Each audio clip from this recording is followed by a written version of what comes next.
buenos días para todos, todas, todes. Estamos el día de hoy en el conversatorio Arte y Resistencia, Pedagogía y Agenda de los Movimientos Sociales en la Revuelta.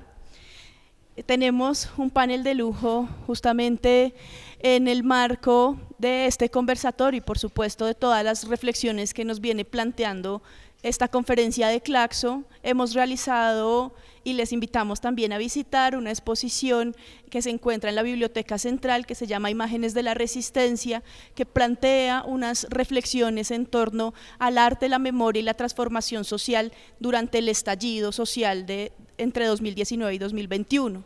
Y un poco queremos generar justamente un espacio de reflexión sobre la pedagogía, el arte y la memoria en las revueltas y en los movimientos sociales, teniendo en cuenta este último ciclo de movilizaciones, de importantes movilizaciones que se dieron en toda América Latina.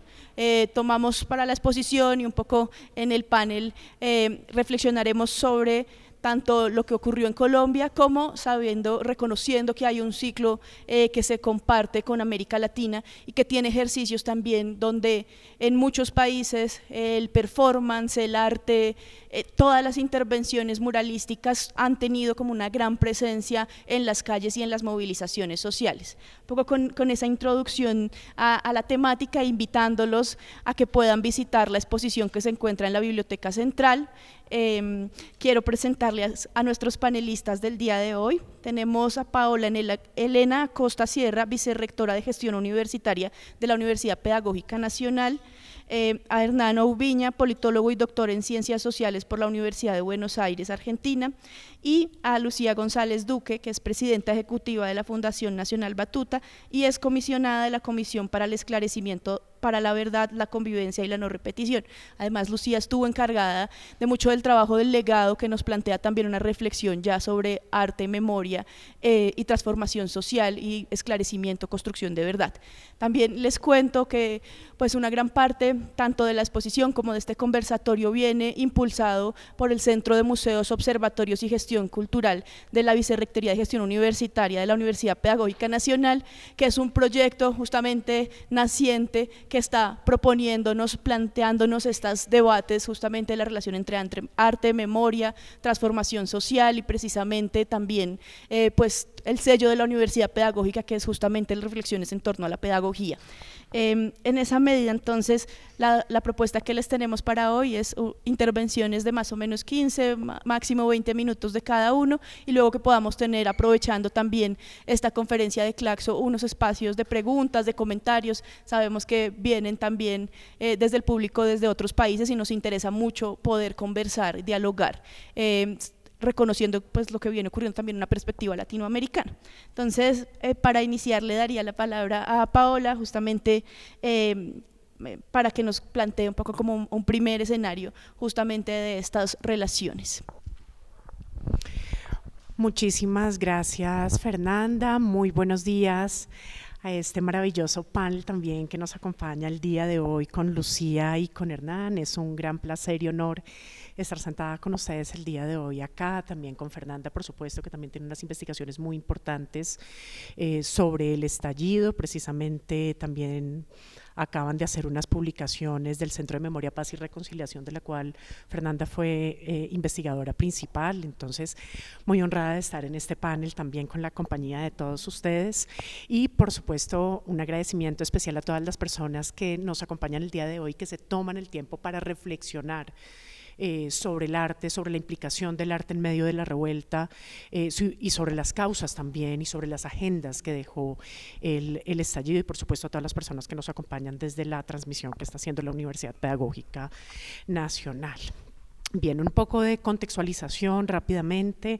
Yo organicé una breve presentación, también una contextualización sobre por qué se dan unas posibles causas de este estallido, cómo se cambia, qué es lo que permite cambiar el estallido, unas intervenciones artísticas que se dieron en medio del estallido y su relación con el estallido, y cuáles fueron un poco las agendas, digamos, que quedaron de ese estallido. Entonces, en eso versará mi participación. Bien, el estallido social en Colombia entonces se inscribe dentro de lo que podríamos haber denominado el otoño mundial de protestas que surgen globalmente a partir de 1919 y que van a estar impulsadas también por la inconformidad, por la corrupción, por la implementación de políticas económicas que van a agudizar las desigualdades sociales. En Colombia precisamente se manifiesta con especial fuerza entre 2019 y 2021 y particularmente el estallido que viene a estar en abril de 2021. Entendemos que no es un evento aislado, no es un evento inesperado, sino que es el resultado de una acumulación histórica que viene en el país, de un descontento histórico, también producto de las luchas sociales. Y entonces se trata de un ciclo de movilizaciones que va a empezar a intensificarse desde el 21 de noviembre de 2019, que es denominado el 21N, pero que también va a tener unos momentos muy álgidos, ¿no? Los días 9, 10, 11 de septiembre específicamente de 2020, y que va a culminar con una masiva movilización el 28 de abril de 2021 o 28A, como lo hemos denominado, y todos los meses subsiguientes. Las causas entonces que detonaron el estallido son múltiples, son complejas, van a abarcar factores estructurales, van a abarcar también factores coyunturales, van a abarcar factores emocionales, que si bien tienen sus profundas raíces nacionales, pues también hay unas particularidades que se manifiestan en cada uno de los territorios nacionales, pues que no lo voy a abordar en este momento. Bien.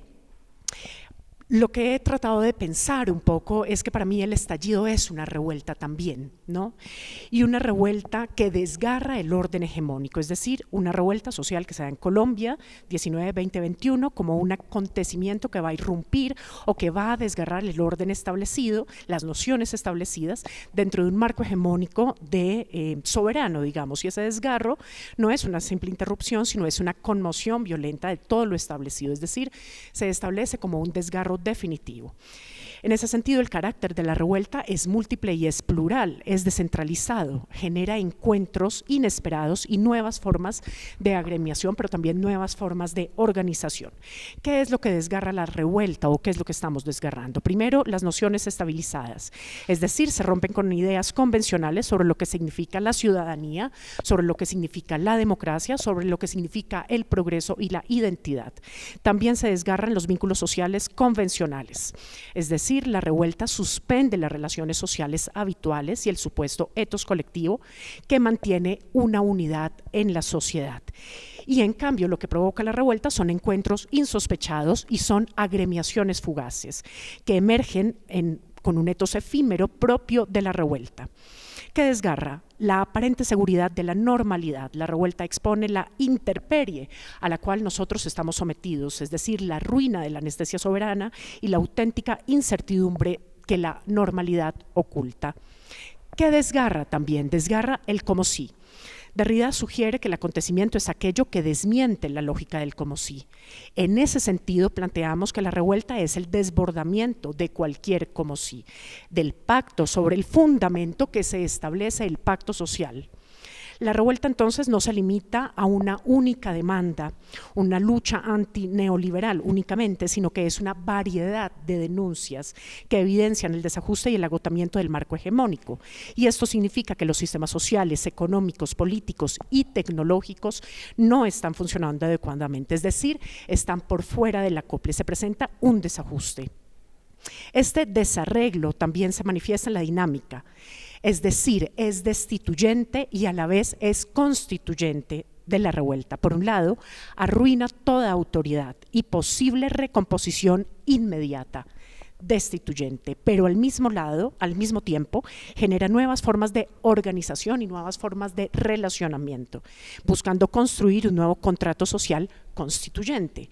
En ese sentido, la revuelta permite una experiencia del quizá, de lo imposible, de lo único que puede ocurrir, buscando un nuevo contrato social, pero también implica una reconfiguración de los vínculos sociales y una expansión del lenguaje para poder nombrar lo que está ocurriendo en este momento. Es decir, la revuelta evidencia una acumulación de descontentos, pero también una acumulación de fracasos estructurales, y en esa medida es una cristalización o un evento acontecimental frente o que se instaura frente a la violencia normalizada como hechos desacontecimentales, ¿verdad? En esa medida, la revuelta como acontecimiento devela el malestar social que se ha acumulado históricamente en el país. Podríamos hablar de las principales causas acumuladas que sostienen esta revuelta. Por un lado, la injusticia y la corrupción, unas denuncias persistentes de manejo inadecuado de los presupuestos estatales, pero también de la manipulación electoral. Podríamos hablar también como causa principal de la violencia estatal y de los asesinatos, es decir, la continuidad del dispositivo de terror policial, militar y paramilitar, que incluye también el asesinato a líderes sociales, las ejecuciones extrajudiciales. Podríamos mencionar la muerte de la Cruz y podría ser interminable la lista que tenemos con casos que aún hoy no están resueltos. Pero también unas raíces históricas profundas, es decir, estas denuncias no son nuevas, sino que se hunden sus raíces precisamente en trayectorias históricas de invasión, de saqueo, de discriminación, de esclavitud y de despreciamiento. También podríamos hablar de la producción neoliberal del individuo precarizado, es decir, las revueltas repasan una y otra vez denuncias de injusticia, a la vez que exponen los fracasos desarrollistas que están arraigados en la invasión, el saqueo, la discriminación, la esclavitud y el desplazamiento. El sedimento que soporta y a la vez alienta la revuelta no es otro que la producción permanente del individuo precarizado y del silabario en el que se le designa y en el que se le somete a ese individuo: la víctima, el huérfano, el mutilado, el indigente, el ignorante, el pobre, el negro, el indígena, el ladrón. La revuelta también obliga al encuentro de desconocidos inconformes en plazas, parques, calles, que están abiertos al intercambio solidario e incluso a diferentes tipos de acciones.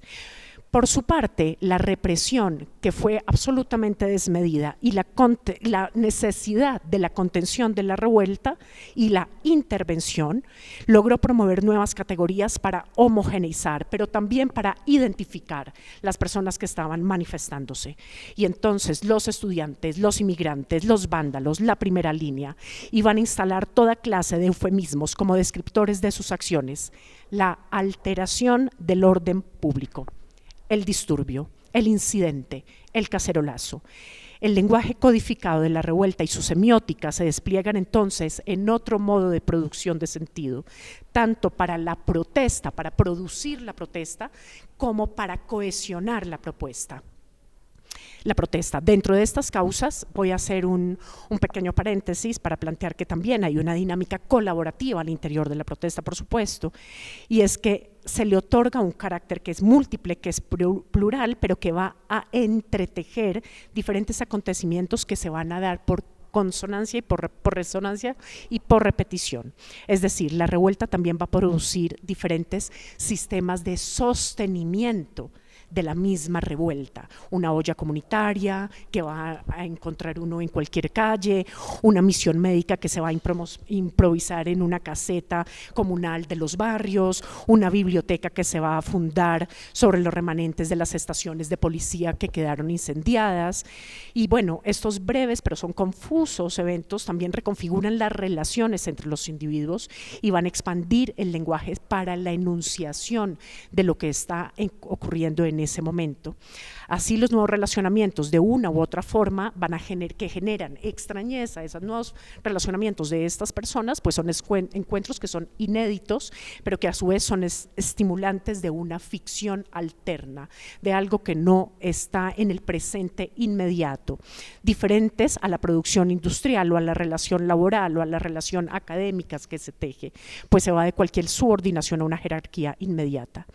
Y eso rompe una economía fugaz para el funcionamiento de la revuelta, en el que se van a colectivizar los recursos, en el que se van a congregar los desconocidos y en el que se van a capitalizar las variadas denuncias de la composición misma de la arenga.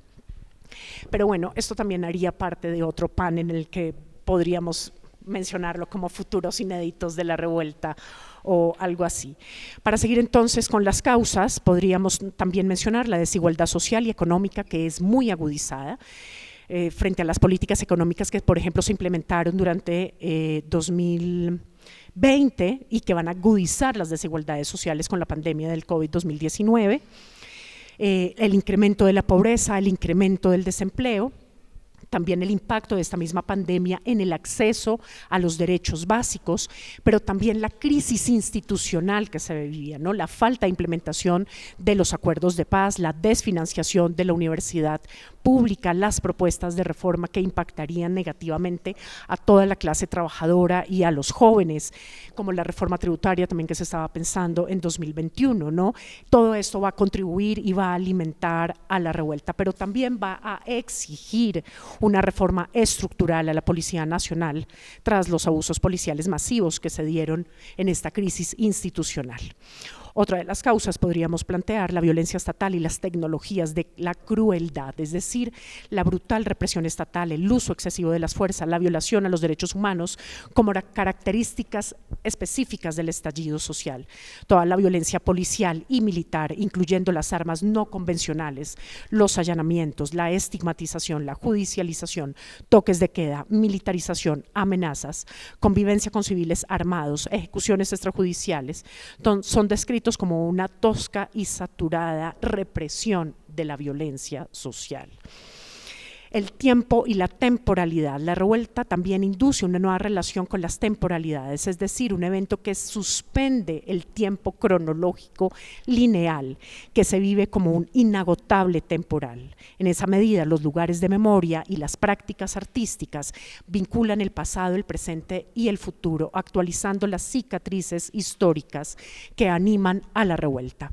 La lucha por la memoria es fundamental en esa medida para evitar que la historia oficial aniquile los recuerdos de los grupos excluidos, y esta lucha que no es lineal de ninguna forma, no entra dentro del tiempo homogéneo y vacío del capital. El tiempo de la revuelta es un tiempo del acontecimiento, de lo imposible que está ocurriendo.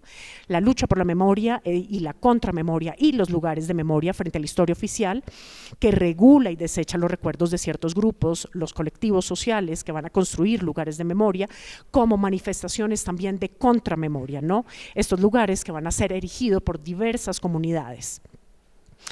En esa medida, la lucha que se centra en el relato del pasado que se transmitirá y que está de una u otra forma marcada por regímenes de saber, por regímenes de poder, y que implícitamente también están ligadas a las estructuras del capital. En ese sentido, entonces, el arte juega el papel de visibilizar y de materializar estos desgarros. Las caídas de las estatuas, por ejemplo, de los conquistadores o de los próceres, como la de Sebastián de Belalcázar en Cali, o las ocurridas en otras ciudades, es un acto también simbólico del desgarro del relato histórico, hegemónico, del orden que estos representan. La resignificación de los espacios públicos, como Puerto Resistencia en Cali, Portal de Resistencia en Bogotá, va a desgarrar también los significados originales para dotarlos de un nuevo significado, para que se va a constituir durante la revuelta. Estas construcciones transitorias, como los murales, los grafitis, los performances, pues también inundan los calles con unos mensajes y con unos rostros de víctima que van a romper las narrativas oficiales y que hacen visible que el orden hegemónico intenta ocultar o desechar cierto detritus de la historia. La revuelta entonces muestra lo que el capitalismo oculta, el detritus. El arte entonces y las expresiones artísticas van a desempeñar un papel crucial en la visibilización de esas demandas, en la conmemoración de las víctimas, en la construcción de memoria. Es una forma de resistencia también frente a la muerte, frente al olvido, frente a la historia oficial y frente a los discursos hegemónicos del Estado. Este también se puede pensar como un estallido estético, ¿no? Que es un componente integral de la resistencia, en donde se da la disputa por la memoria, por la historia y la pugna de nuevos marcos culturales. Es decir, también hay una función pedagógica y una función expresiva del arte que fomenta la reflexión, que hace pedagogía sobre el estallido, que usa múltiples lenguajes artísticos, lenguajes gráficos, lenguajes sonoros, lenguajes corporales, y que implementa nuevas formas pedagógicas. Por ejemplo, todas las clases a las calles que dimos, todas las conferencias que dictamos en las calles, pero también el mismo arte, el mismo recorrido va permitiendo otros discursos, digamos, que se construyen otros discursos y otras formas de problematización en el país que estamos viviendo. Es decir, se da una resignificación y una reapropiación del espacio público en los barrios, en las avenidas, en las plazas, en la infraestructura policial que se va a transformar en nichos de resistencia, pero también en lugares de encuentro y de acción colectiva. Es decir, el renombrar los lugares, el derribo de las estatuas, también va a significar el derribo de un pasado que está en disputa por la memoria en este momento. Bueno, vimos una diversidad de expresiones artísticas, entonces hay muralismo, hay graffiti, hay serigrafía, hay estampación, hay performance, teatro, danza, circo, música, bueno, fotografía, múltiples formas artísticas que van a albergar distintas formas de expresión de las inconformidades. ¿Cuáles eran las exigencias que se tenía en ese momento? Uno, la derogación de la reforma tributaria, otro, una renta básica y el apoyo económico para las personas más afectadas para la pandemia, otro, la reforma policial, el fin de la violencia policial, el desmonte del ESMAD. También se habló mucho sobre el derecho a la protesta, sobre las garantías para poderse movilizar. Otro punto muy importante era el acceso a la educación y al fortalecimiento de la educación pública, el empleo digno, las oportunidades para los jóvenes, el cumplimiento de los acuerdos de paz y la reparación y el esclarecimiento para las víctimas del estallido. Creo que quedan sobre la mesa muchísimos temas y pone de precedente la importancia no solo, digamos, de las acciones en sí mismas en calle, sino también de cómo eso dejó unas cicatrices, una transformación en el tiempo, una lectura distinta del tiempo incluso. Creo que vamos en este panel a tener como un espacio también muy rico de discusión a partir de los puntos que ya se están planteando, tanto desde las exigencias como desde cómo desde el arte y la pedagogía esas exigencias permanecen hoy. Quisiera entonces darle la palabra a Hernán Ubiña. Justamente creo que esa mirada también latinoamericana nos permite entender las particularidades de cada país, pero también tener una perspectiva general de lo que ocurrió en América Latina y de los puntos de coincidencias y también de diferencias allí.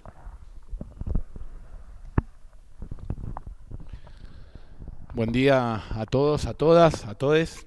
Bueno, agradecer obviamente a la Universidad Pedagógica, a Fernanda, a Paola, por todo el trabajo que vienen haciendo colectivamente en torno a esta temática, también poder compartir con Lucía y con Paola este panel, este conversatorio sobre un tema que creo que es clave en la coyuntura latinoamericana y del sur global, ¿no? Yo digo, los estallidos son parte de una historia que aún no es todavía historia. Por un lado, porque no es algo del pasado desvinculado de nuestro presente de lucha, pero también no es todavía historia porque hace falta sistematizarlo. Así que bienvenido al trabajo que mencionaba Paola, que están haciendo desde el Centro de Memoria Histórica, también muchas investigaciones en simultáneo. Yo formo parte de un equipo también de investigación que estamos analizando las revueltas del siglo XXI, una que por ahí nos queda lejos o se nos presenta como añeja, que creo que todavía no se ha cerrado en términos de lo que abrió, que fue la revuelta del 2001 en Argentina. Milei viene a cerrar de manera violenta y por arriba ese proceso y ese quiebre en la relación de fuerzas que fue posible al calor de ese estallido, que no solo fue rechazo, impugnación, cuestionamiento radical, sino que también fue experimentación política. De manera retrospectiva las élites, pero también muchos progresismos han leído estos estallidos como antipolítica y yo creo que fue un proceso de enorme politización de los sectores populares, pero de la sociedad toda, si asumimos que la política no es una práctica, sino que es una intensidad en toda práctica, y los estallidos develan ese carácter transversal de suma intensidad que se pone en juego en cada uno de los territorios. Por una cuestión de tiempo y además porque ya Paola planteó un montón de cuestiones y coordenadas que nos queda ahí un resquicio, digamos, para poder sumar. La verdad que fue muy completo el panorama. Yo voy a tratar de pensar un poco el estallido de Colombia en el marco de los estallidos de las revueltas, de los levantamientos populares. Hay muchas formas de enunciarlos, ¿no? Que se desencadenan en el 2019, pero a mi modo de ver hacen parte de un proceso más integral de lo que llamamos con otra compañera el ciclo de impugnación al neoliberalismo en América Latina, el CINAL, que es un ciclo que inicia con levantamientos populares a finales de los años 80, con un primer levantamiento emblemático en contra del neoliberalismo y de paquete de ajuste, que es el Caracazo, y al cual le suceden otros levantamientos populares. Ya en 1990, el primer levantamiento en territorio ecuatoriano, que se conoce como el levantamiento de Inti Raymi, al cual le van a suceder otros levantamientos. Es más, en simultáneo, yo diría un poco la dinámica que inaugura el ciclo, un nuevo ciclo o una reactualización, revitalización del CINAL en clave societal, se desencadena en Ecuador a comienzos de octubre. Del 1 al 12 de octubre se vive una revuelta que tiene la particularidad de, a diferencia de las revueltas precedentes, no ser estrictamente protagonizada, aunque sin duda un centro de gravedad es el movimiento indígena, sino que es un levantamiento indígena popular, plebeyo, que articula campo, sierra, Amazonía, que supone también un rol muy importante de las mujeres y disidencias. De hecho, ese proceso y ese levantamiento popular culmina con una movilización masiva un 12 de octubre, nada menos que un 12 de octubre, pero con un papel fundamental de las mujeres en las calles. A los pocos días, el 18 de octubre, y yo estaba ahí por esas causalidades o casualidades de la vida en Chile, se desencadena una revuelta que no se vivía desde hacía décadas. O sea, los niveles de movilización, de radicalidad y de masividad en Chile, ni siquiera en los años de la Unidad Popular se vivieron como en el proceso que se desencadena en el 2019. Y bueno, menciono una anécdota, porque después vine para acá. El 20 de noviembre justo andaba por acá, por Colombia, 2021, me estaba regresando. Y estando en Chile, en octubre, los días previos del 2019, llego, me alojo en la casa de un compañero y amigo de larga trayectoria militante en el movimiento de poblador y pobladora, muy experimentado, y él acongojado, que se venía casualmente de Colombia diciendo, acá en Chile nunca pasa nada, la verdad que estaba muy deprimido, no voy a utilizar las palabras, ¿no?, que él usó, compartiéndome la angustia de haber caído justo en esa coyuntura en un Chile neoliberal, ¿no? Y en ese contexto, un 18 de octubre, se desencadena esa revuelta imprevista. Al otro día estábamos ahí almorzando con la hija de él, que era secundarista, y él preguntándole ansioso cómo habían hecho los estudiantes, ¿no?, para desencadenar ese proceso de evasión, ¿no?, de saltar los molinetes, de plantear el fin del lucro y de pensar la evasión como un éxodo activo, como una fuga de esa sociedad neoliberalizada, individualizante, y reconectar, ¿no?, desde lo común ese activismo juvenil. Y a las pocas semanas, andando por acá, haciendo algunos conversatorios, presentando de hecho un libro en torno a Rosa Luxemburgo, que tiene mucho que aportar para pensar las revueltas y el vínculo entre espontaneidad y organización, me decían acá no, pero bueno, Colombia es muy distinto, todo bien con Chile, pero Colombia no. Es imposible pensar un proceso de estallido, de revuelta popular, como el que se vivió en Ecuador, como el que se vivió en Chile, por los niveles de represión, por la guerra, por un montón de dinámicas que ustedes conocen mejor que nadie. Volviendo para Argentina, paro, que Rosa lo caracterizaría como una huelga política de masas, porque efectivamente es una huelga, si se quiere, hasta plurinacional, ¿no?, por cómo se involucraron comunidades, pueblos indígenas, movimientos, organizaciones. Y no fue un paro decretado desde arriba exclusivamente por centrales sindicales, sino que irrumpieron allí una multiplicidad de sectores populares, plebeyos, desbordando lo público más allá de lo estatal, pensando en un reordenamiento territorial incluso, ¿no?, en la clave falsbordiana, bueno, con un montón de potencialidades. Yo en ese sentido diría que estos estallidos o revuelta, por un lado, nos permiten evitar la amnesia de la génesis, algo que Bourdieu solía mencionar, el borramiento de los orígenes. Lo que está ocurriendo hoy en Chile, para mal y para bien, lo que está aconteciendo hoy, incluso en términos de proceso político y hasta gubernamental en Colombia, sin los estallidos serían impensables. Y lo mencionamos porque el CINAL para nosotros se inicia con luchas populares que irrumpen desde abajo, con grandes estallidos y levantamientos, que luego hacen posible que triunfen coaliciones políticas, que emerjan líderes y lideresas. Por ejemplo, en el caso de Venezuela, más allá de cómo caractericemos el proceso, Chávez siempre insistía que ese triunfo que se conquista en 1998 no hubiese sido posible sin el Caracazo, sin el levantamiento cívico-militar del 92, y lo mismo podríamos decir del resto de las realidades latinoamericanas. Es decir, lo que emerge a partir de marzo del 2003, que ha sido conocido como el kirchnerismo, en Argentina es impensable sin el levantamiento popular, sin el estallido de diciembre del 2001. Y en Bolivia, sin la guerra del agua, sin la guerra del gas, sin incluso el catarismo y el indialismo de los años 80, sin el movimiento indígena, en fin, sin todo ese conglomerado que irrumpe con fuerza, es impensable pensar el ascenso, incluso el triunfo de un candidato indígena como Evo Morales. Lo mismo podríamos decir más allá del desencuentro respecto de Ecuador, de la realidad ecuatoriana, ¿no? Sin los levantamientos populares y estallido es impensable luego lo que fue el proceso del correísmo. Ahí hubo un desencuentro, obviamente, entre la dinámica societal y la dinámica gubernamental. Para nosotros es fundamental no reducir el SINAL a lo gubernamental. Claro que tienen relevancia los gobiernos y coaliciones que en mayor o menor medida se plantearon una retórica, un proyecto de carácter post-neoliberal. Pero no podemos dejar de lado, en el análisis de la relación de fuerzas, las dinámicas societales, las irrupciones sociopolíticas, culturales, estéticas, pedagógicas, que preceden a estas fases de tipo gubernamentales y que incluso perduran más allá de los vaivenes de estos gobiernos. Por eso nosotros decimos que ese SINAL ha involucrado también al Pacífico, más allá de que desde los años 90 para acá, por lo menos hasta los levantamientos del 2019, no se vivieron gobiernos de carácter progresista.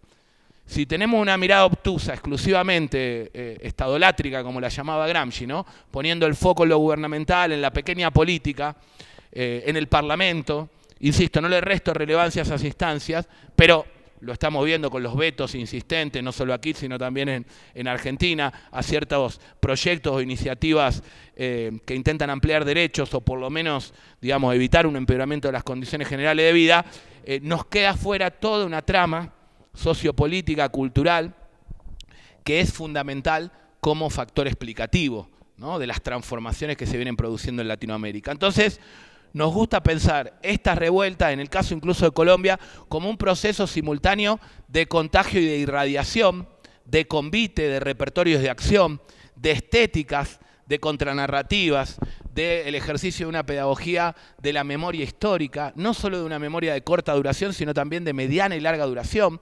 Ahí Paola recién mencionaba el derribo de obviamente, del monumento de Belalcázar, pero también en Chile. Fíjense el centro neurálgico de lo que hoy se renombró como Plaza Dignidad, donde había un monumento a Baquedano, básicamente un militar genocida, como tantos, como la mayoría, digamos, ¿no?, que proliferan en términos de monumentalidad, y un poco lo que se resquebraja es esa memoria histórica construida por las élites, de un Estado monocultural, monolingüe, castellano hablante, profundamente racista. Y por eso los estallidos también resquebrajan los elementos de larga duración de ese Estado republicano que se pone en cuestión en los levantamientos, ¿no? Y me parece que esos elementos de larga duración, esos componentes de larga duración de la estatalidad que se erosionan, a su vez se complementan con ciertos componentes más de corta duración. Por ejemplo, el neoliberalismo, que en el caso de Colombia es un neoliberalismo de guerra, es un neoliberalismo profundamente violento y genocida, donde el Estado ha estado históricamente al servicio de las lógicas del despojo, del saqueo sistemático, de la precariedad de la vida. Entonces, estos estallidos también son movimientos profundamente antiautoritarios. Y ahí se anudan y se articulan con ciclos precedentes como el del 68 a nivel global, como el de comienzo del siglo XX, con lo que fue el proceso de la reforma universitaria, con proyección continental. Es decir, las dinámicas de irradiación, pensando, por ejemplo, a las primeras líneas, que surgen, aunque tienen precedentes, surgen a comienzos de octubre en Ecuador, con la Guardia Indígena, por ejemplo. y que ya se nombra, se autopercibe, se autodefine como primera línea, y automáticamente proliferan y se generalizan en el octubre chileno. Y en noviembre también son resignificadas como dinámicas e iniciativas de autodefensa de la vida, de incluso ejercicio de una contraviolencia popular, pero sobre todo poniendo en cuestión la violencia estructural, una violencia del neoliberalismo, pero también una violencia del capitalismo, del heterosis patriarcado, del racismo. Y en ese sentido creo que fueron revueltas espontáneas que fueron gestadas y protagonizadas por una juventud popular que por multiplicación e irradiación devino en lo que con otro compa, con este compa que escribimos ahí a los pocos días de la revuelta en Chile, un textito, un baile de los que sobran, de las y los que sobran, ¿no? Un poco para también retomar en términos de la musicalidad de esa contranarrativa, una canción que fue emblemática en los 80 y 90, también aquí en Colombia y en el propio Chile, y que devino un poco el himno del estallido en territorio chileno, pero también a nivel regional, ¿no? Un poco para actualizar esas dinámicas en donde la estética, el arte y la pedagogía se conjugaron, sobre todo en el escenario público, en las calles, en los diferentes territorios, también a nivel periférico. Decimos que esta revuelta involucraron proceso y acontecimiento. Fueron un acontecimiento, como mencionaba Paola, pero al mismo tiempo hay que poder leer de manera subterránea el proceso invisible que la hizo posible, las luchas que la precedieron. Luchas de larga duración, como yo decía, pero también de corta duración, en ese ciclo de impugnación donde obviamente están las mingas indígenas, está la MANE, si pensamos en el movimiento estudiantil, está el paro nacional agrario, ¿no? Estamos pensando en una estructuración donde campesinado, movimiento indígena, comunidades afrocolombianas, pero también sujetos urbanos populares se combinaron en este cuestionamiento, digamos, ¿no? de las lógicas de neoliberalización de la vida.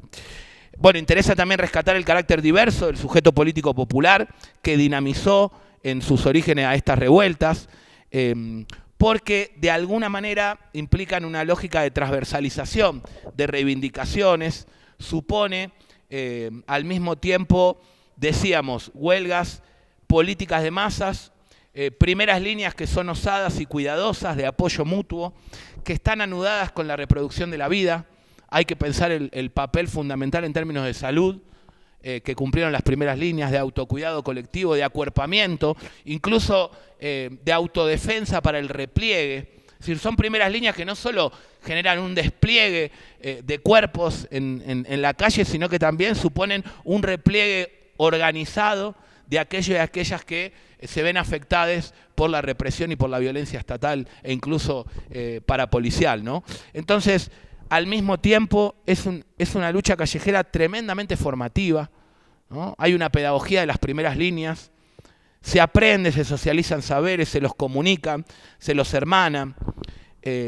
Por algo que decía un viejo militante, ¿no? León Rosichner, filósofo, si la sociedad no se mueve, la filosofía no puede pensar.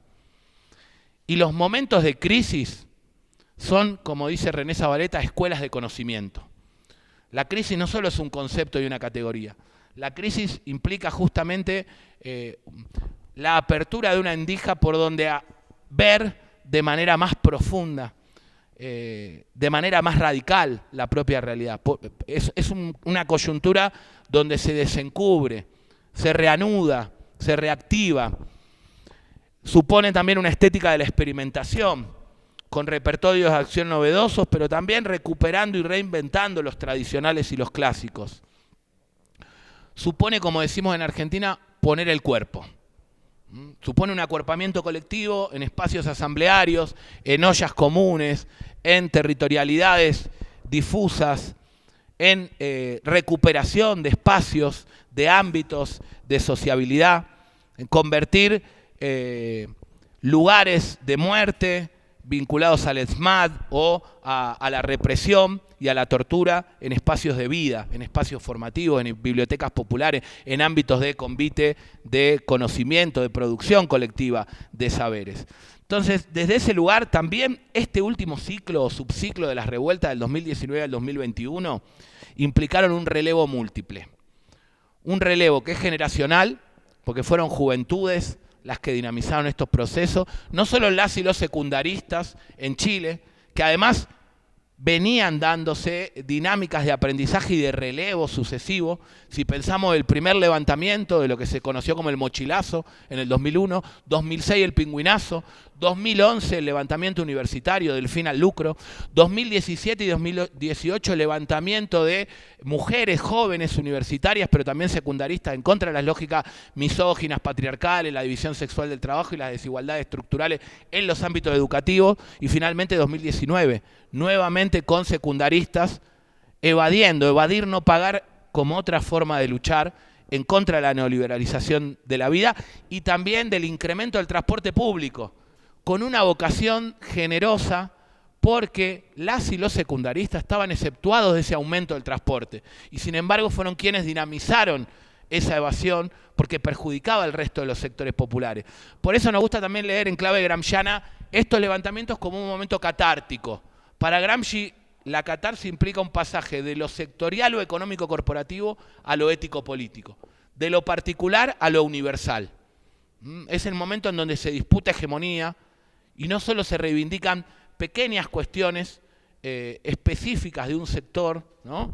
De un grupo particular. Inmediata por el aquí y el ahora, pero también por la ausencia de mediaciones partidarias, estatales, para dejar de pensar y de concebir a la democracia como ese hecho en el cual decidimos quién va a decidir por nosotros y empezar a pensar en una dinámica donde ya no hay una decisión orgánica entre gobernantes y gobernades, donde se rompe la condición subalterna, se antagoniza, se confronta, se reinventa la política y se piensa también en una lógica, como decía, del reordenamiento territorial. Yo cerraría planteando que Estanislao Zuleta supo decir que si bien el diálogo es la exigencia más importante de nuestra época, y lo decían aquellos procesos de paz parcialmente truncos, ¿no? de comienzo de los 90, también decía que se necesita que detrás de este diálogo pueda haber alguna fuerza colectiva. Es decir, un diálogo respaldado por las masas es el único viable. Y me parece que eso, que para él implicaba que un pueblo esté maduro tanto para el conflicto como para la paz, es también un hecho central de los estallidos, que es el pensarlas como rebeliones de masas, rebeliones populares, con un protagonismo de las y los que sobran. Revueltas que lograron desbloquear con tremenda creatividad y osadía la participación popular y de las masas, instalando una agenda pública y un conjunto de reclamos que apuntaron a refundar desde sus bases mismas un proyecto de país.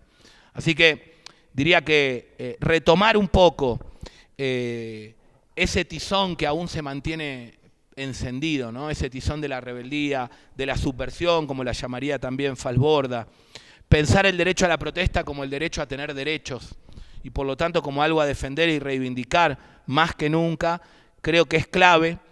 Y atendiendo a ese tizón que aún se mantiene encendido, cerraría con una canción popular argentina que también se ha revitalizado en sucesivas revueltas de los Redonditos de Ricota, que dice que cuando nuevamente el fuego crezca, quiero estar allí. Muchas gracias.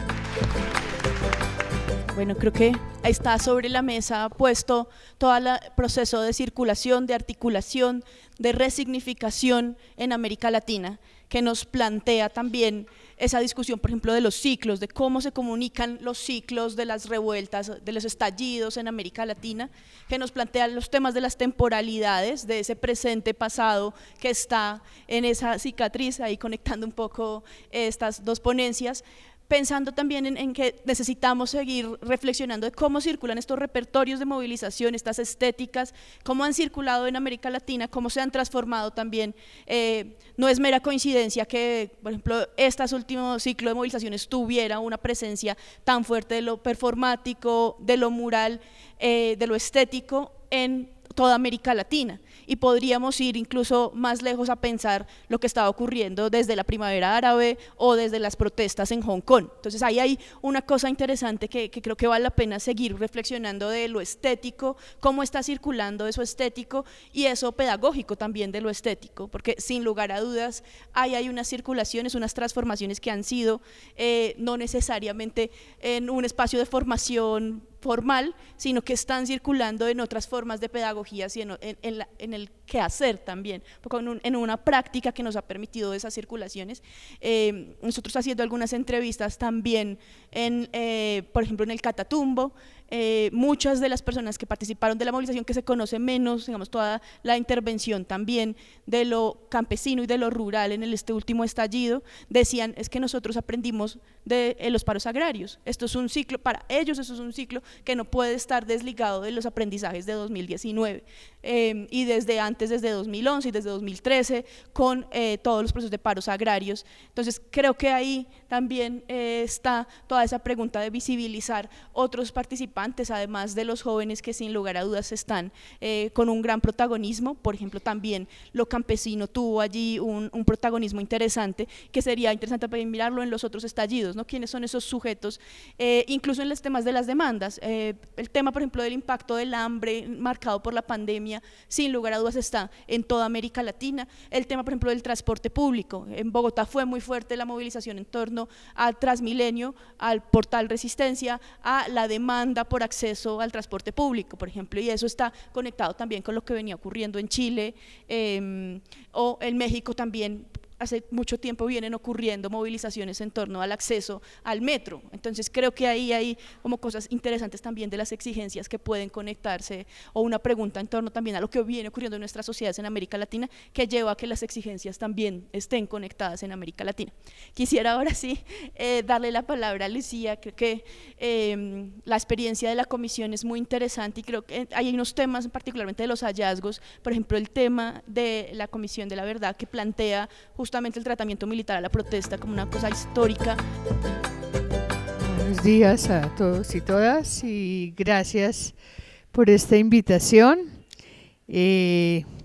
Pues yo creo que sobre el estallido, el sentido profundo del estallido, sus repercusiones, pues hay ya una ilustración bien interesante. Yo había planteado un tema como desde otro lugar y lo voy a reconfigurar con toda la humildad del mundo, porque yo no soy una académica que ha estado pensando el estallido. Voy a hablar desde otro lugar y pues lo que tengo que decir es que celebro,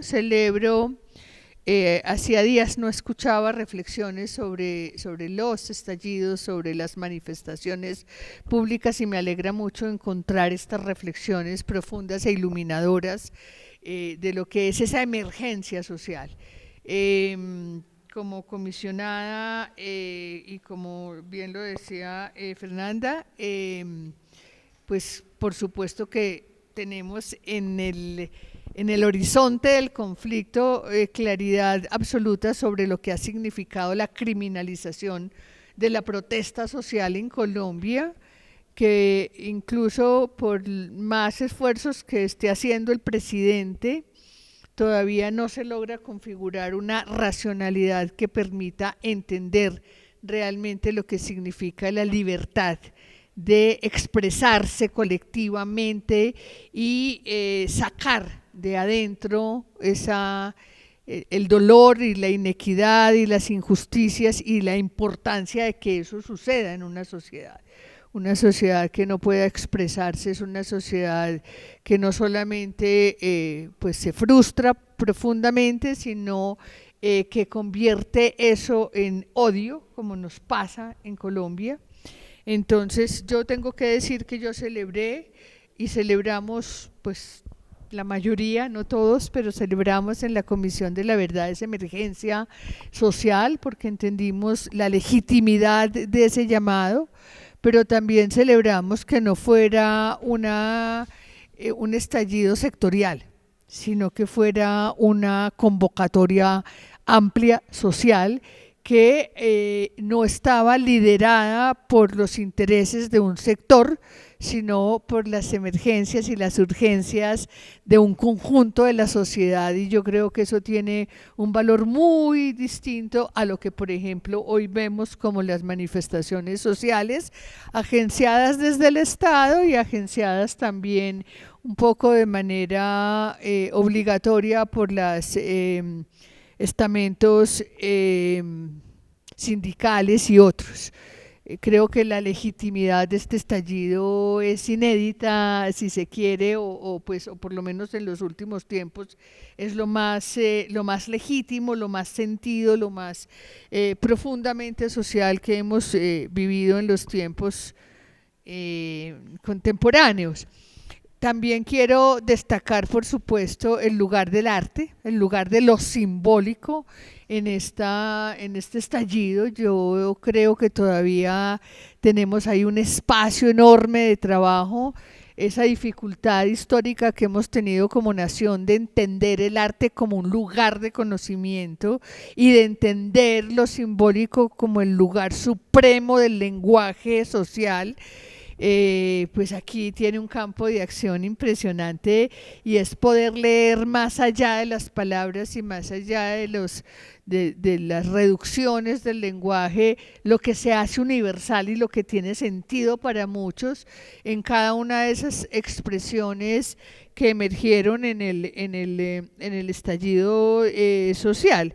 De hecho, pues yo pienso que en la medida en que más avancemos en la capacidad de ese lenguaje simbólico, de potenciar ese lenguaje del arte, pues más derrotamos las violencias, la urgencia de las violencias, la necesidad de la confrontación, del acto mismo violento. Y yo creo que valdría mucho la pena, que siempre nos pasa, que nos quedamos analizando el lado rebelde. Y yo hago mucho la pregunta por qué pasa con esas élites, qué pasó con esas élites, y cómo hacen una lectura de las élites en frente a este estallido social, que no tienen ningún lugar en lo simbólico, no tienen una herramienta simbólica de ninguna especie para relacionarse con los otros, ni siquiera la capacidad aparentemente de hacer las lecturas de lo que están diciendo, tanto textual como simbólicamente. Hay una incapacidad muy grande, y eso abre una pregunta por cómo se están configurando las élites en Colombia, quién las educa, cómo se educan, cuáles son sus principios, sus narrativas, porque sorprende mucho que tengan que acudir al acto sin que medie el lenguaje y sin que medie lo simbólico de ninguna manera. Entonces, yo creo que pues, en Colombia nos hace falta ponerle más atención a esas élites que son realmente las que tendrían que transformarse, para que lo que hay en la sociedad, yo siento que hay una evolución maravillosa en los sectores populares de conciencia, de capacidad solidaria, expresiva, de sentimiento de su lugar en la construcción de la nación, de su participación política, pues no se da en los sectores populares y no se da en las élites, y yo creo que tenemos mucha culpa. Yo llevo muchos años, yo tengo 2 cantaletas, una por los hombres, he hecho mucha cantaleta para que trabajemos por los hombres, los veo muy atrás, muy jodidos con el proyecto patriarcal que les impone una carga tan brutal que no solamente produce violencia contra las mujeres, sino sobre todo contra ellos mismos. Y la otra cantaleta que tengo hace muchos años es las élites. ¿Por qué no trabajamos por y con las élites? ¿Por qué no hacemos algo para remover ahí? De hecho, pues en la Comisión de la Verdad, muchos de los actos que hicimos y de los encuentros que hicimos y de los actos pedagógicos que seguimos haciendo, seguimos pensando que hay que ir donde los pobres a contarles lo que han vivido, y no a mover la reflexión y la conciencia en las universidades privadas, en las élites. Por supuesto que es mucho más aburrido y por supuesto que es mucho más difícil, pero creo que es una tarea que tendríamos que emprender masivamente, porque yo también creo que no vamos a cambiar sustancialmente o rápidamente de estar en manos de esas élites, pues lo seguimos viendo y lo seguimos viviendo a pesar de y cómo logran constituirse pues en un bloque de represión tan brutal. Yo diría que toda esta emergencia que es tan importante y tan valiosa, de todas maneras también es el síntoma de una falta de diálogo social, societal, de una capacidad de escucha real entre los sectores, particularmente en ciertos territorios. A mí me impresiona mucho, Gabriel.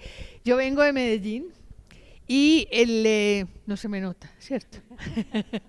Yo vengo de Medellín y la emergencia, el surgimiento del narcotráfico nos puso en diálogo a todos. Y allá dialogamos con el sector privado y con el sector público y con los pelados de las comunas y hay una relación, hemos logrado construir una relación deteriorada por los zampones que han dirigido el municipio y el departamento en los últimos tiempos, pero se logró construir una relación mucho más horizontal.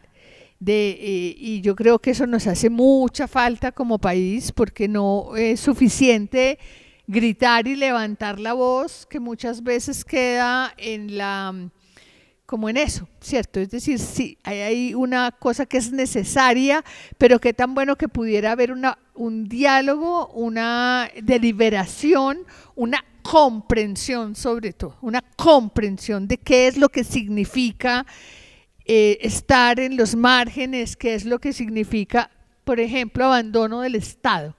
En la Comisión de la Verdad, yo un día pregunté al sistema, al software que teníamos que estaba que estaba acumulando las entrevistas que transcribíamos, íbamos como en una tercera parte de la Comisión de la Verdad. ¿Cuántas veces está expresada cuántas veces está la expresión abandono del Estado? Iba de 16.000 entrevistas, iba en 14.800 veces. Y ese es un asunto que no hemos logrado comprender. Porque los teóricos, los sociólogos hablan de el desarrollo desigual del Estado, de unas cosas muy sofisticadas, pero cuando uno habla con la gente, yo tal vez de las cosas que más comprendí es cómo eso significa como el abandono del padre. Yo no importo, nadie construye conmigo lazos, yo no tengo lazos, yo no tengo un vínculo que me ate a nadie, no soy protegido por nadie y por lo tanto no me debo a nadie. Y ahí también hay un abandono de la reciprocidad de la ley, un desconocimiento de la ley porque no hay quien realmente pues te acoja y te represente. Entonces yo sí creo que pues construir lugares de diálogos cruzados absolutamente horizontales donde sea posible la reflexión, la deliberación y la tramitación de las diferencias es muy importante, porque no puede ser solamente como un grito irracional que asuste, sino que permita la comprensión. Y en ese sentido también se pueda comprender de dónde proviene íntimamente y profundamente el malestar. Un malestar que es un síntoma que hay que curar en esta sociedad. Es que en la gran mayoría de estas sociedades, yo creo que hay un daño en la cultura muy grande, pero que proviene también de ese enorme malestar que es no sentirse acogido por la ley, no sentirse acogido por el Estado, no sentirse acogido en los derechos, no sentirse pleno, es una inmensa mayoría. Es que nosotros aquí, los que estamos aquí sentados, pues de todas maneras somos unos privilegiados. Entonces pienso que eso es muy importante y que es necesario que interpelemos también yo creo que a los medios de comunicación, a las iglesias y por supuesto el discurso desde el gobierno, que es lo que está hoy pues en este momento en boga por el hecho del sábado, que yo le decía a Gabriel, pues es que no es solamente un presidente que no mide sus palabras, que no entiende el impacto de un lenguaje desde ese lugar, sino que esto ha sido una construcción colectiva de odios y de expresiones absolutamente irracionales, absolutamente irresponsables, que construyen un estado de indignación permanente, o más bien que de indignación por la indignación es muy importante, como de rabia, de odio irracional. El problema es la irracionalidad. Lo otro es que yo sí creo, tú hablabas de lo precario, yo pues creo mucho en el precariado, creo que el precariado, el hecho de que todo el mundo tiene de alguna manera un poquito, que no es lo mismo que el proletariado, que no tenía mucho que perder, nos impide que estos movimientos continúen, impide como la cohesión de estos movimientos en tareas de más largo plazo, que también yo creo que ahí, por ejemplo, las universidades tienen una tarea importante de ayudar a mantener unos caminos, unas rutas de permanencia, de reflexión, de incidencia, de avanzar más allá de la emergencia del estallido.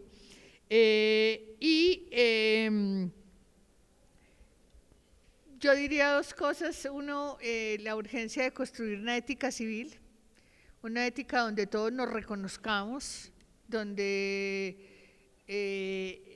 haya unos principios fundamentales. Yo no siento que haya un trabajo serio en el país sobre eso, se lo dejamos como recomendación en la Comisión de la Verdad al sistema educativo, a las iglesias, a los medios de comunicación también, especialmente al sistema educativo, de construir una ética. Yo no creo que estemos trabajando muy seriamente desde la educación en ese asunto, no parece ser una cosa como… De hecho, dejamos muchas recomendaciones en la Comisión de la Verdad para el sistema educativo, que no termina de recoger, porque cree que la paz es una otra cosa que puede volverse en una cátedra o en unos talleres, cuando la paz es un estado del alma de los seres humanos que atraviesa la vida y que atraviesa todo, y no puede ser una cátedra, no puede ser un pedazo. Yo creo que un país como Colombia debería tener en el centro de su currículo la construcción de ciudadanos para la paz, para la vida en comunidad, para el reconocimiento y valoración de las diferencias, que aquí sigue siendo, también se lo decía con Gabriel, aquí ser de derecha es una sentencia, ser de izquierda también, ser pobre, ser rico, ser blanco, ser negro, todo es una sentencia, porque la razón cultural más fuerte que encontramos en la Comisión de la Verdad fue esa incapacidad de reconocernos y valorarnos en la diferencia y poder construir un nosotros plural como seres humanos y celebrar la diferencia. Entonces, pues hablo de la importancia de construir esa ética civil, y dentro de esa ética civil una cosa que yo sí tengo que decir que resiento mucho en las emergencias sociales o en las manifestaciones públicas, y es la falta de noción del bien común, el atentado contra los bienes comunes. Me parece que eso es un mal síntoma, eso todavía es un síntoma bárbaro para mí. Yo creo que no es necesario, creo que finalmente también quienes se afectan cuando se destruyen las estaciones del Transmilenio o sitios públicos de interés, pues nos estamos haciendo mutuamente un daño, y es una falta de noción. Yo no creo que aquí haya una noción clara del bien público.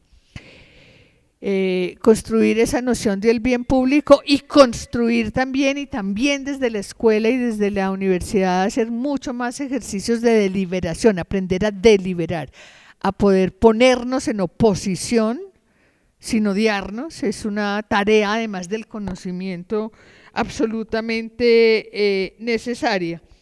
Y por supuesto, la formación de lo sensible, la formación de las emociones, la formación artística nos tendría que ayudar también a convertir en lenguaje simbólico todas esas pasiones que nos habitan y de alguna manera tramitarlas pues más poética que guerreramente. Y por último, yo tengo una ilusión y es que algún día hagamos el Salón de los Rechazados y es que recojamos todas esas estatuas y las pongamos en un lugar. Y así como se hacían en los salones de los rechazados, de los artistas rechazados, pues hagamos un salón de esas esculturas y de esas historias que ya no queremos tener como los hitos fundantes de nuestra patria, para que permanezcan como rechazados.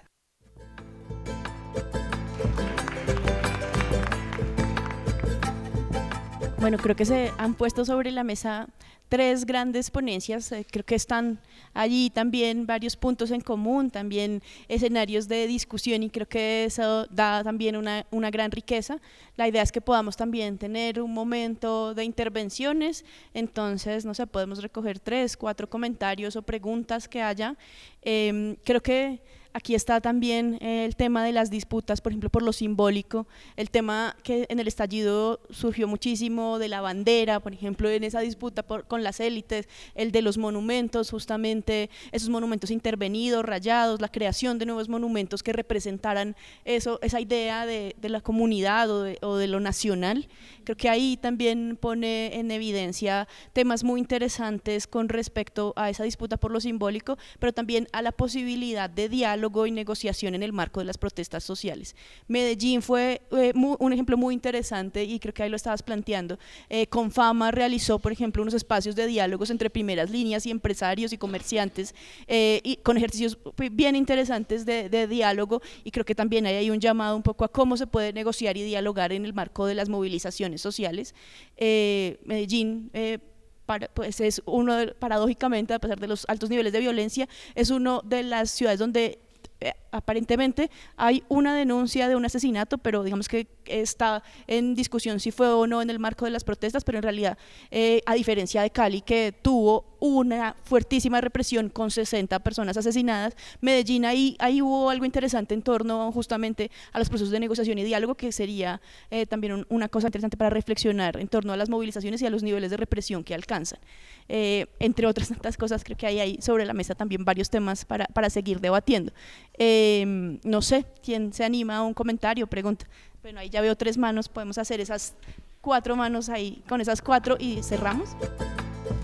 Muchas gracias a los 3, muy interesante reflexionar sobre lo que ha sido el estallido y quisiera traerlo al presente. Un tema que planteaba Lucía, la pregunta es para los 3, pero lo planteó especialmente Lucía.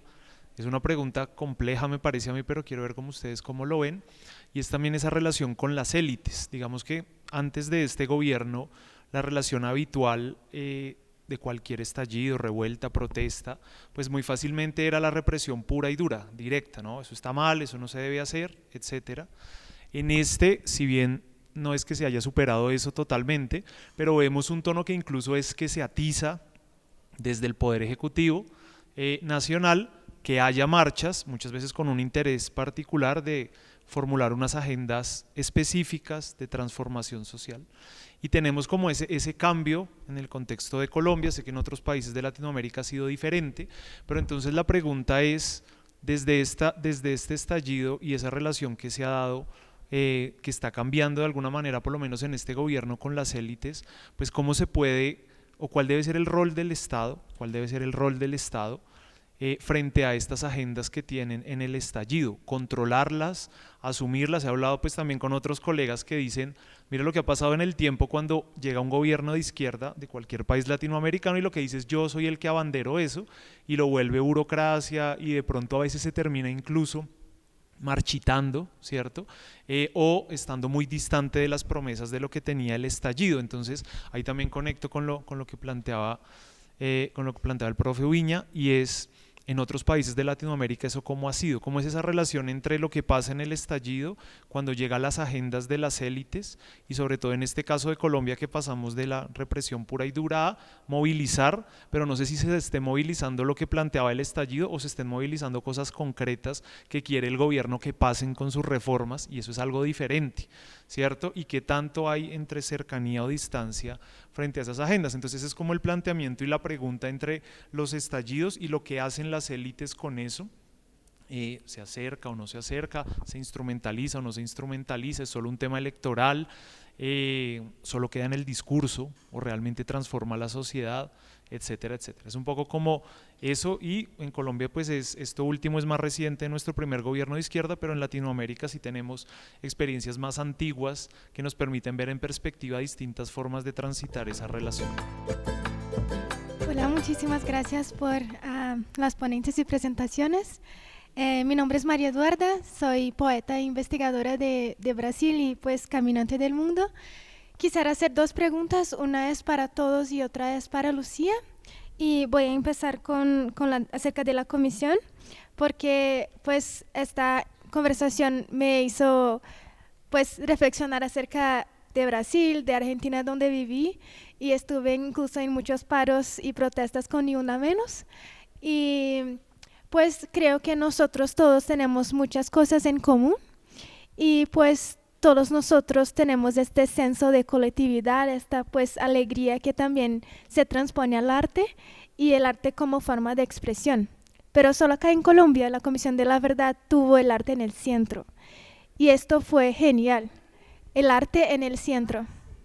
Sí, así que quisiera escucharte, ¿cuál crees que fue el principal o los principales motivos de esta pues de este hecho, y también de reconocimiento del arte no solamente como una herramienta, porque sí es muy importante, sino que también, como dijera, el arte como lenguaje?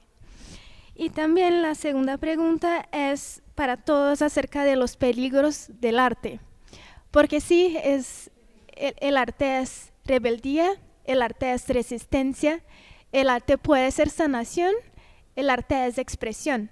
Pero también en estos momentos de catarsis, o que Augusto Boal va a decir la crisis, se puede trascender o se puede volver a algo mucho peor. Así que ¿cuáles también son los peligros del uso del arte en los movimientos sociales, en las colectividades y en estrategias institucionales también, que tienen un impacto muy grande a la gente? Muchísimas gracias. Bueno, sí, agradecerles inmensamente por estar aquí. Muy valioso para nosotros, para la Universidad Pedagógica Nacional y pues por supuesto para la educación pública. Bueno, mi pregunta es muy sencilla, desde el arte, la memoria y la transformación, ¿no?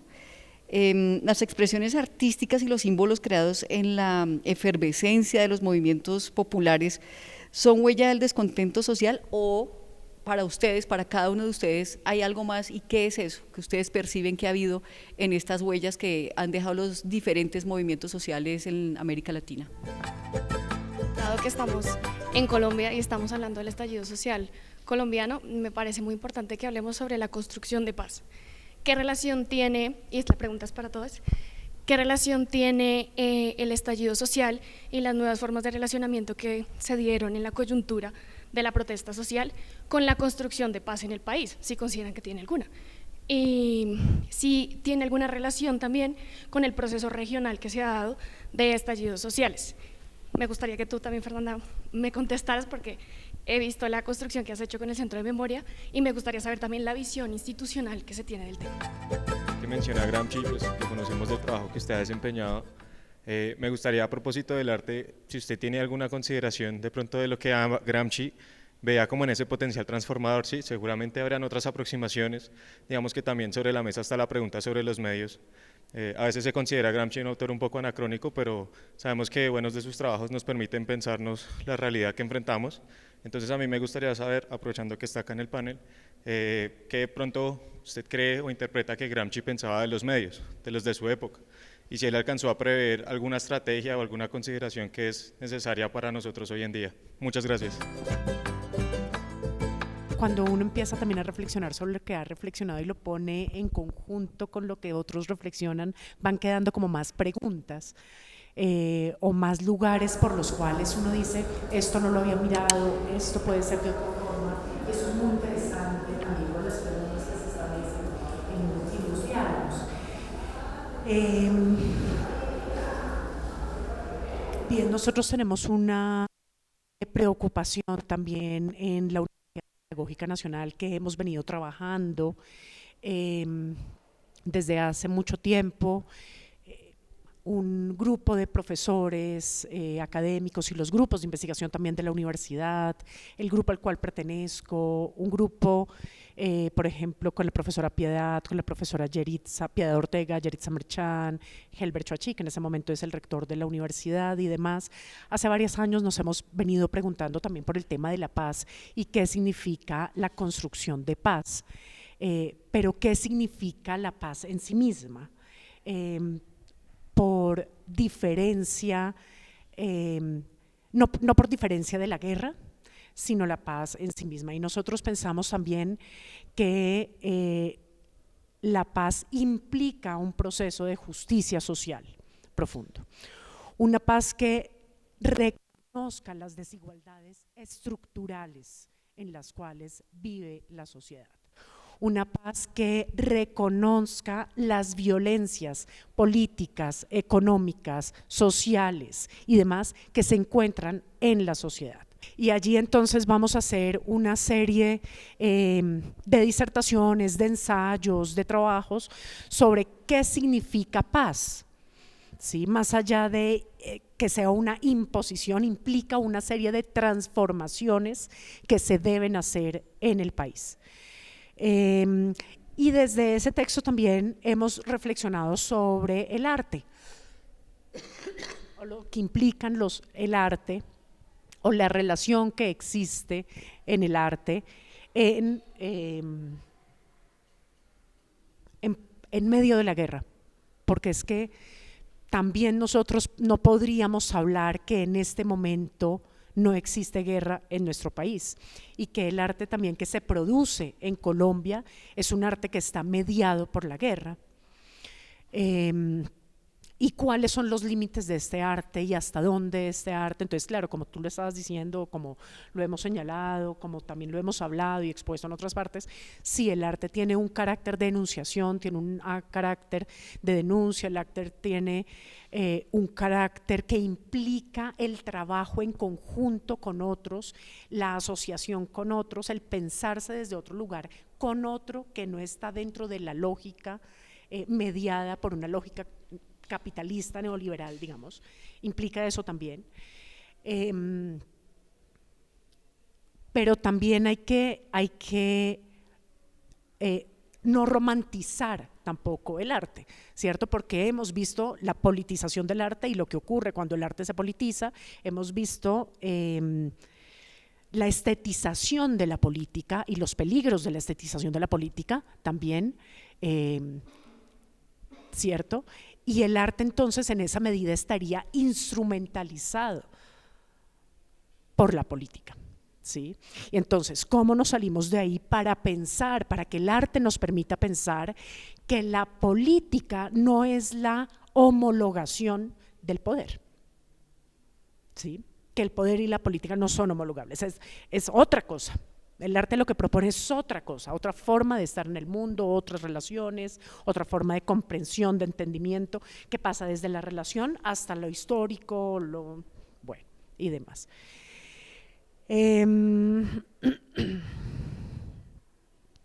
Yo creo que el papel del Estado es atender la agenda que quedó de la masiva movilización, estallido, revuelta que se hizo en Colombia.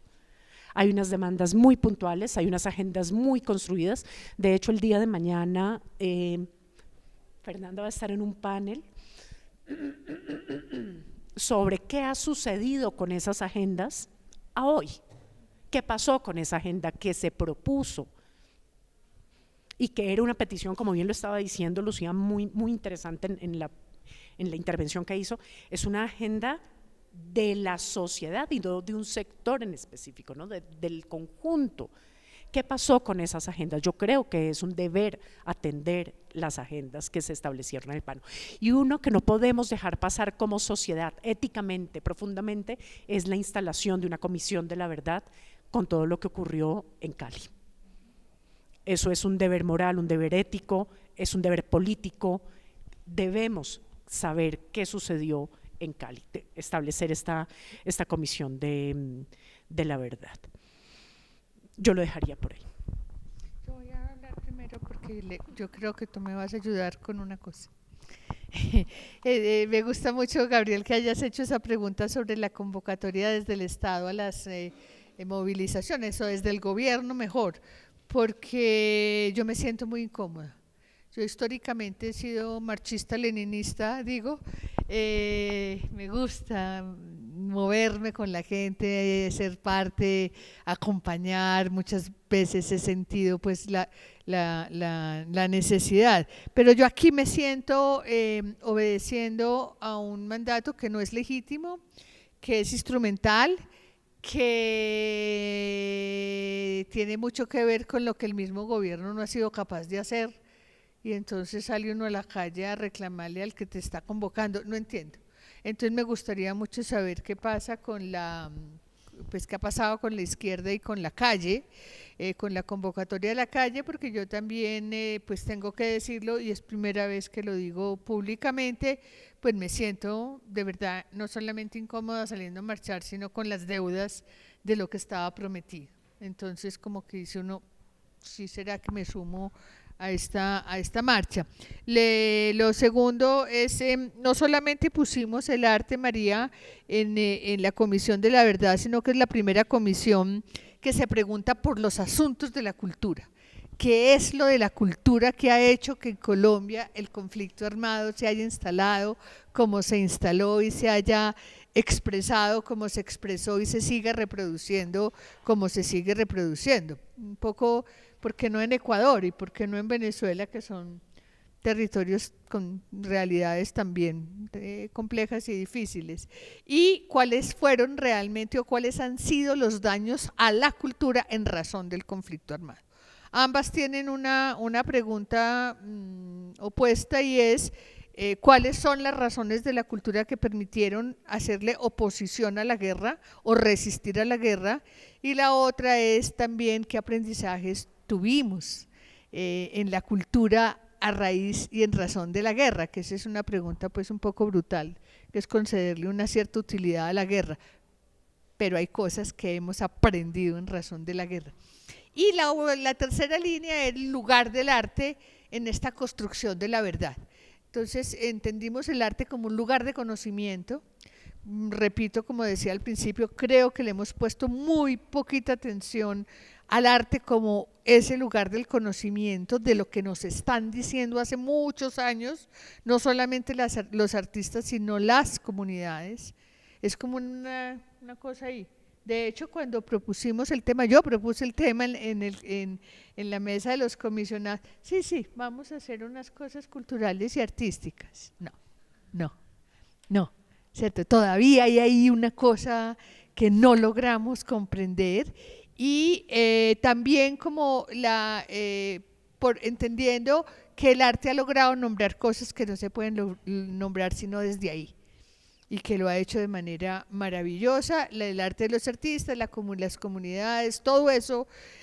Entonces ese fue como el lugar en la comisión, y yo creo que arroja muchas cosas que son muy, muy interesantes. Y pues quiero repetir lo que tú dijiste porque me parece fundamental. Si no hay justicia social, no hay construcción de paz. Se fue la persona que preguntó, tal vez sí. No hay construcción de paz, y la paz y la justicia social no la va a hacer la dirigencia y las élites sin que se levante la voz del pueblo, por lo menos pues en muchos años. Gracias. Bueno, muy interesante ahí todas las intervenciones, también lo que recién aportaban, ¿no? Aquí desde el panel, Paola y Lucía. A ver, por un lado, yo creo que a nivel general, pero incluso en el seno de las izquierdas en un sentido amplio, hemos internalizado una cultura de carácter autoritario. Es decir, la cultura predominante es una cultura profundamente autoritaria, verticalista, demanda obediencia, es decir, es una cultura finalmente de la guerra. No podría ser de otra manera si estamos viviendo un proceso, ¿no?, de guerra más prolongada que popular en términos históricos. con genocidios, ¿no? Con sucesivos genocidios en el caso de Colombia. Y claro, cuando lejos de ser excepcional, esa es la cotidianidad, inmunizarnos ante el dolor, naturalizar la muerte, ¿no? Es parte de, ¿no? Insensibilizarnos, y eso va a contramano del arte totalmente, es casi un anticuerpo para poder sobrellevar la vida misma. Entonces me parece que un eje que hay que trabajar, y bienvenido sea que lo estén laburando, como decimos en Argentina, ¿no? Con tanta pasión las compañeras, y no es casual, yo hablaba de los relevos múltiples y ahí se me pasó decir que así como está el relevo generacional con las juventudes, hay un relevo de género en estos levantamientos, es decir, hay un protagonismo descollante de las mujeres, incluso de las disidencias, mujeres indígenas, mujeres estudiantes, mujeres educadoras, populares, en fin, ¿no? Hay todo un entramado ahí sumamente potente, que implica que ese carácter antiautoritario no interpela solo a la estatalidad, interpela también a las masculinidades hegemónicas, a los vínculos asimétricos en la cotidianidad, a las propias compañeras, ¿no? en su rol y en sus tareas cotidianas, en fin. Entonces me parece que ahí hay un eje clave. Y también lo decían las compas recién, este relevo múltiple también es un relevo étnico, porque cobran visibilidad y protagonismo. Ya lo habían hecho en el primer ciclo, porque fueron levantamientos indígenas en su génesis misma, pero ahora las comunidades afro, los pueblos indígenas, ¿no? Tienen una centralidad descollante. Entonces, ahí dentro de las exigencias, dentro de la agenda, el carácter plurinacional de nuestros territorios, cuando falsa, incluso ya en la coyuntura de la constituyente a comienzos del 90 hablaba, ¿no? De lo raizal, de lo palenquero, de toda esa pluralidad étnica, de la diversidad de naciones incluso, que había que contemplar en ese reordenamiento territorial. Bueno, ¿cuánta más vigencia tiene eso en esta coyuntura, en la clave de que fue una emergencia, ¿no? Como decía recién Lucía, fue una emergencia en el doble sentido, por la urgencia, pero también por el emerger de estos pueblos, naciones, comunidades, ¿no? Invisibilizadas, negadas, producidas incluso como no existentes. Entonces, ahí hay una disputa por una memoria histórica, por un sentido incluso de la nación colombiana, ¿no? Con una nación homogénea, una nación construida, apuntalada a espaldas de estos territorios, identidades, saberes ancestrales, ¿no? Hablando desde un plano pedagógico. Entonces yo creo que lo voy a decir provocativamente y siempre lo enuncio en otros lugares. La paz es algo demasiado importante como para dejárselo a especialistas e incluso a pedagogos y pedagogas. Miren lo que voy a decir. En el sentido que recién mencionaban varias, ¿no? Y pensar una paz integral, como también planteaba Paola, en la clave de la justicia social, de una paz que suponga la eliminación de todo tipo de desigualdad y el reconocimiento de todo tipo de diversidad. Sin eso, no es posible pensar una paz con justicia social para la vida digna, ¿no? Con todas las adjetivaciones que querramos. Y ahí meto algo incómodo que lo supo enunciar en ese diálogo tan lindo y pedagógico con el M19 Estanislao Zuleta. No ser ingenuos o ingenuas en el marco del proceso de paz, ¿no? Asumir que la conflictividad, digamos, esto del posconflicto ahora se enuncia menos, pero yo recuerdo hace años atrás que ya se hablaba del posconflicto, y Zuleta decía, solo un pueblo preparado y que asume el conflicto va a poder asumir un proceso de paz. Ahora, conflicto no es violencia estructural, conflicto no es etnocidio, conflicto no es la lógica genocida, ¿no? Que permea la realidad no solo colombiana, sino de buena parte de Abya Yala. Entonces, ¿cómo articulamos diálogo y conflicto? ¿Cómo no le tenemos temor al conflicto? Es un planteo claramente freiriano, ¿no? Para Freire es el convencer para poder vencer, ¿no? El convencer, el vencer en todo caso con otros y otras en esa labor de dialogicidad. Y me parece que ese ejercicio implica romper con una cultura autoritaria que tenemos introyectada, porque queremos vencer, queremos derrotar al otro y a la otra. Incluso dentro de las izquierdas.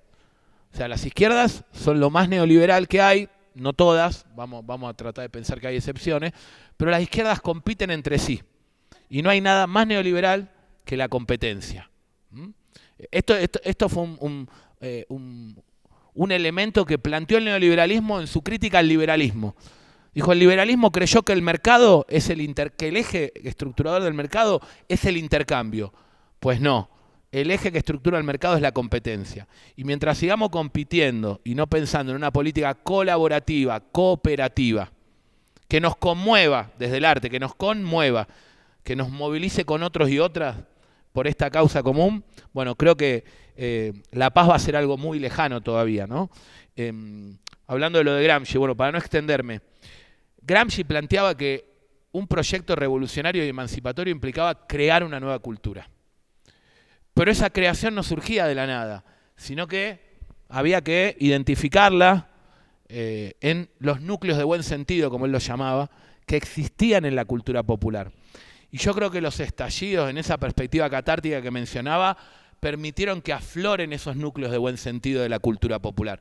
Esa práctica cooperativa en una olla común, en una barriada, ese acuerpamiento colectivo de resguardo, de autodefensa, incluso de sanación, como decía la compañera, ¿no? De sanación en términos incluso de la espiritualidad y la mística. Y bueno, la izquierda piensa muchas veces la espiritualidad y la mística como un paréntesis. A veces, bueno, nos sigue pasando en la escuela de formación. Yo colaboro y coordino algunos espacios formativos a nivel más del Cono Sur, y la militancia sigue pensando que la mística, que la espiritualidad es un paréntesis en los procesos formativos. Entonces, mientras sigamos concibiendo de manera disociada, ¿no? La espiritualidad, el arte, la cultura y lo que suponemos de una gran transformación política, bueno, vamos a seguir reproduciendo las lógicas de este sistema, ¿no? Y yo creo que se está haciendo una labor fundamental, las compañeras, con todo el trabajo que vienen realizando, como intelectuales orgánicas en clave gramsciana. Y Gramsci decía, la intelectualidad no es solo especialista. Yo, perdonen que le doy a los especialistas y a las especialistas, pero el problema de las y los especialistas es que saben casi todo de casi nada. Y necesitamos ser un poquito más indisciplinados, ¿no? Romper con las lógicas disciplinarias.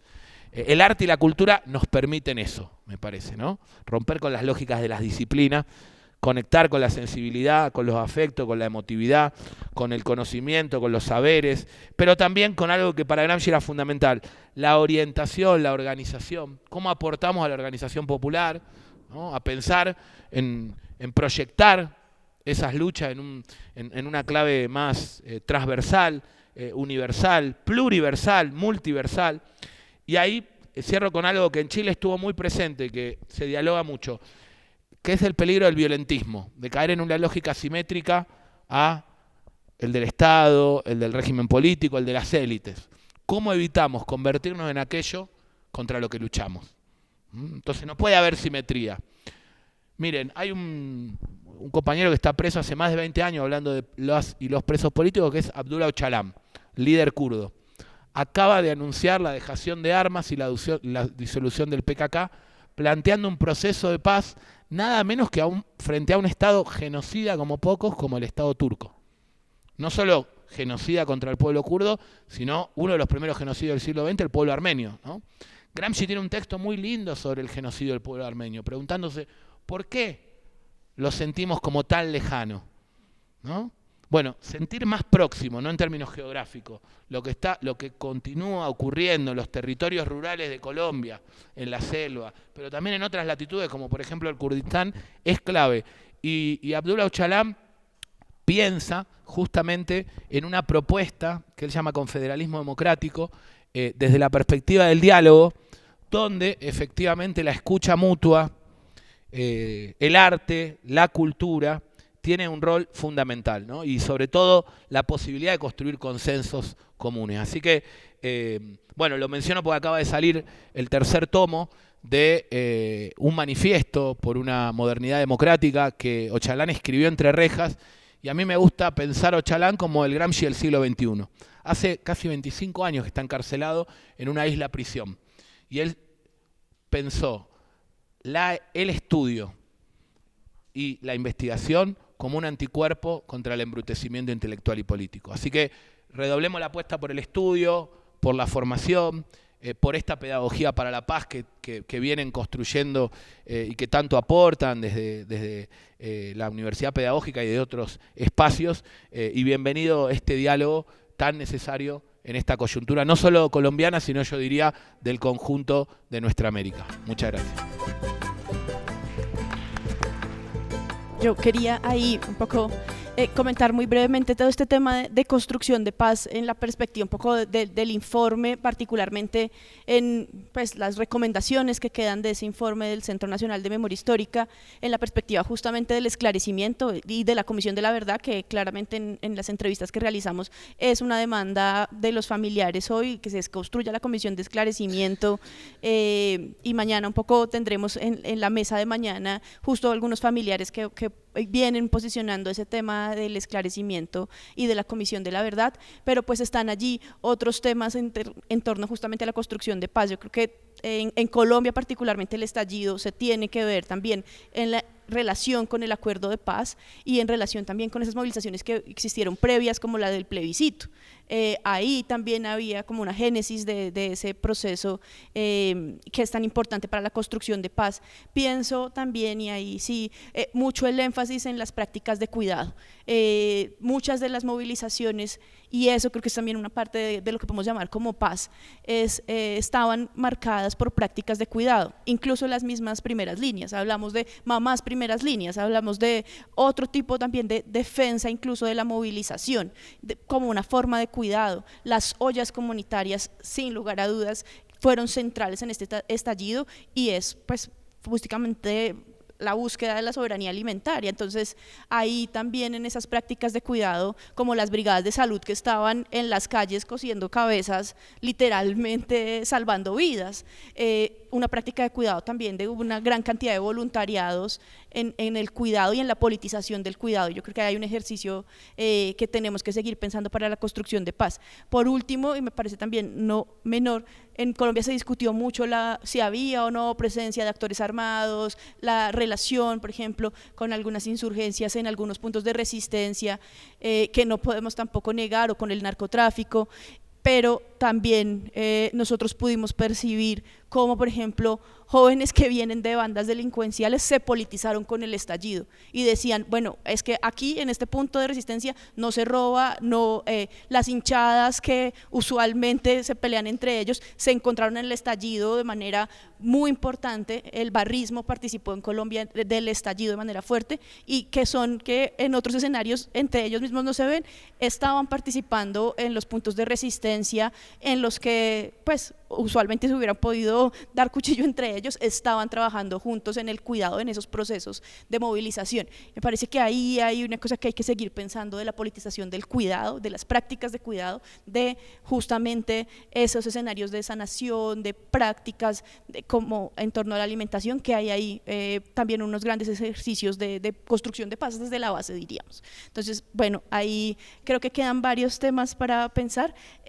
Yo iba a invitar al lanzamiento de la exposición y al conversatorio de mañana, pero no sé si… Quiero hacer una sugerencia, y es recomendarles que vean Develaciones, un canto a los cuatro vientos, que es una obra de teatro, una puesta en escena con comunidades, con actores reales de la vida real, sobre la Comisión de la Verdad, sobre los contenidos de la Comisión de la Verdad, que yo creo que es hermosa, pero que la hicimos para las élites, sabiendo que no se iban a leer nada del informe final. Gracias. Y está muy bien producida para que la sigan circulando y la trabajen con los alumnos, ojalá de las élites. Bueno, hoy a las 5 de la tarde queremos invitarlos muy especialmente a la inauguración de la exposición que está en la Biblioteca Central. Tiene justamente este tema de las estéticas, el arte y la movilización social como un tema central, y la pedagogía justamente de las estéticas.